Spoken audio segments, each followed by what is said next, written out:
Olá, pessoal. Nesse vídeo eu vou falar um pouco sobre detecção de vazamento aqui no prédio, tá? Um vazamento que aflorou ali no teto do Pelotis, na direção dos apartamentos de final 4. Esse registro é importante para a gente entender um pouco também da estrutura hidráulica, eu vou apresentá-la de forma simplificada para a gente entender como funciona. Algumas modificações que foram feitas no prédio, que é uma modificação relativamente comum. Um possível problema dessa modificação que é feita, tá? Não quero dizer que é um problema, mas que ela cria um potencial ali se a gente não cuidar.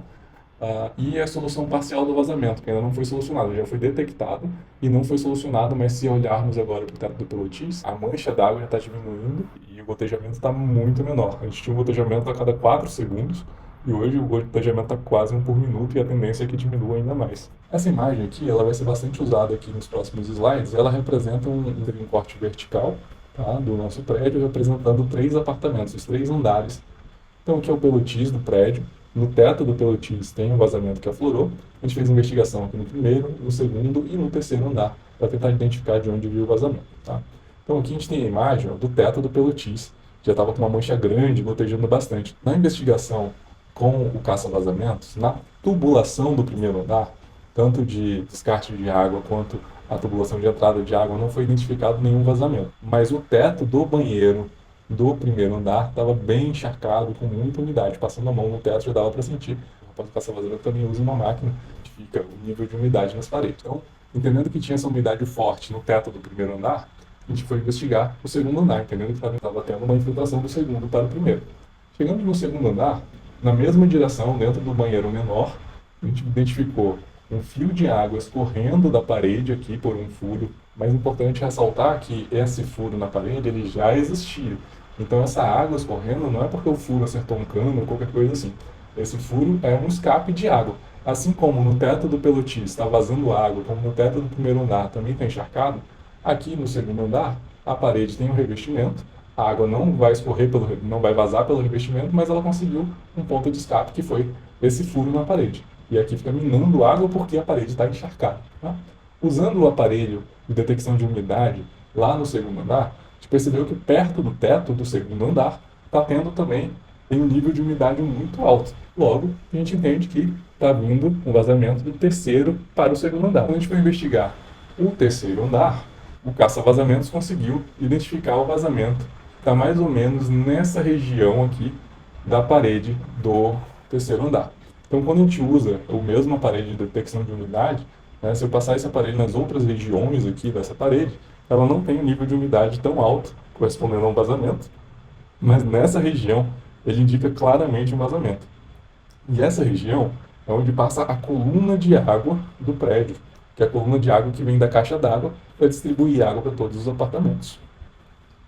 Então, voltando para essa imagem aqui, né, no terceiro andar, entre a linha média da parede e o piso do terceiro andar, a gente identificou esse vazamento na coluna de água, que é a água que vem da caixa d'água, para distribuir água para cada um dos apartamentos. E esse vazamento aqui encharca parcialmente a parede do terceiro, a parede inteira do segundo, a parede inteira do primeiro e vai aflorar lá no teto do Pelotis. O problema físico estrutural do cano, ele está aqui nessa região, que a gente pode perceber aqui nessa foto. Então, quando a gente for dar manutenção nesse encanamento, mais ou menos essas duas cerâmicas aqui que vão ter que ser removidas para alcançar o cano e dar manutenção para reparar esse vazamento.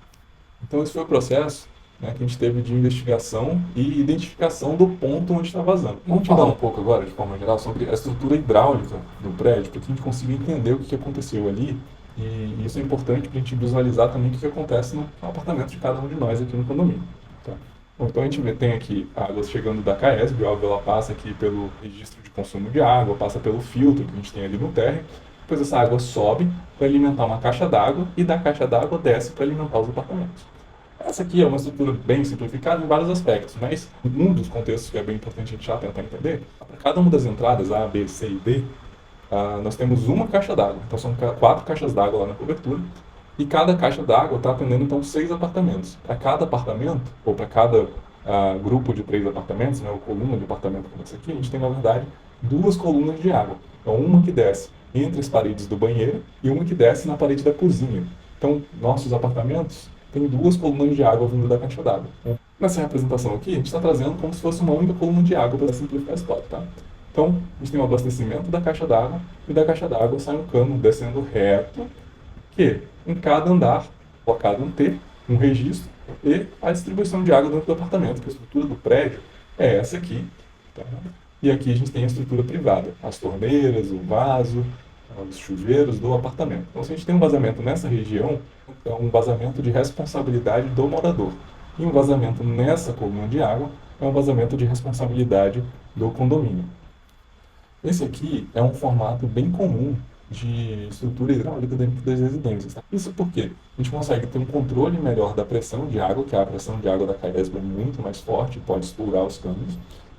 Outro motivo também por questão de prevenção com relação a um racionamento de água da Caesb. Então você consegue aí manter um período de fornecimento de água com a água que está armazenada na nossa caixa d'água. Tá?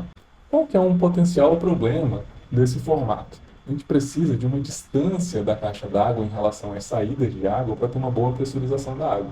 Então, quanto mais afastado a gente estiver da caixa d'água em relação à altura, melhor vai ser a pressurização dessa água. Por isso, as caixas d'água normalmente ficam mais alto do prédio. A questão é que quem está no terceiro andar está muito próximo da caixa d'água e tende a receber uma água mais fraca. Por conta disso, alguns apartamentos do terceiro andar, aqui do nosso bloco, fizeram uma modificação que ela tem sido comum nessa questão hidráulica. Tá? Ou seja, basicamente pegar água antes da caixa d'água e levar essa pressurização que vem direto da Caesb para dentro do apartamento. Correndo o risco, por exemplo, dessa pressurização causar algum dano na questão hidráulica, mas daí é um risco interno do morador que não afeta a estrutura hidráulica do prédio. Tá? Nesse contexto, o apartamento passa a ter dois registros. O registro de fornecimento de água da coluna, que nesse caso agora deve ficar fechado, e o registro de fornecimento de água novo, que vem com a pressurização direta da Caesb sem passar pela caixa d'água.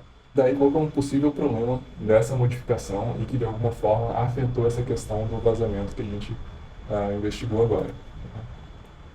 Quando essa modificação é feita e o morador passa a ter esses dois registros, é preciso ter um cuidado especial com a manutenção desses registros. A questão é que, se por algum motivo os dois registros estiverem abertos ou o registro da coluna de água do prédio estiver danificado, uma pressão de água da Caesb é mais forte, ela tanto vai atender o apartamento do terceiro andar, no caso, quanto essa pressão de água vai empurrar a água da caixa d'água, já que é uma pressão mais forte. Então essa pressão de água vem para o cano da nossa coluna d'água. E agora essa pressurização, que foi uma modificação lá do terceiro, passa a afetar a nossa coluna d'água e também a estrutura hidráulica interna dos apartamentos do segundo e primeiro andar.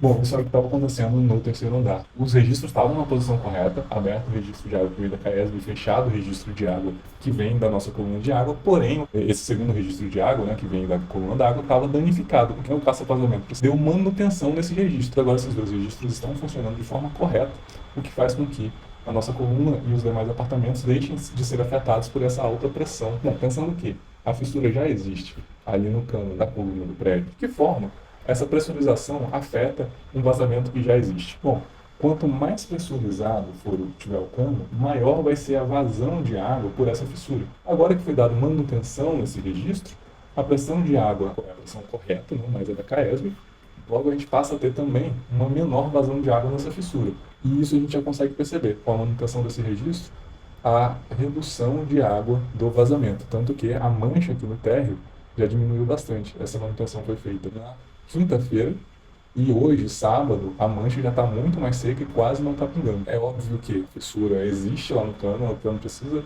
passar por manutenção, porém é possível, inclusive, que deixe até de vazar água. Tá? Uma outra questão que pode surgir com esse movimento que foi feito, de manutenção desse registro, é que, poxa, de todo modo, isso aí melhorava a qualidade da pressão de água nas torneiras e chuveiros dos outros apartamentos. E agora que foi dada manutenção nesse registro, a gente vai ter uma redução na vazão de água de chuveiro e torneiro dos apartamentos do segundo e primeiro andar.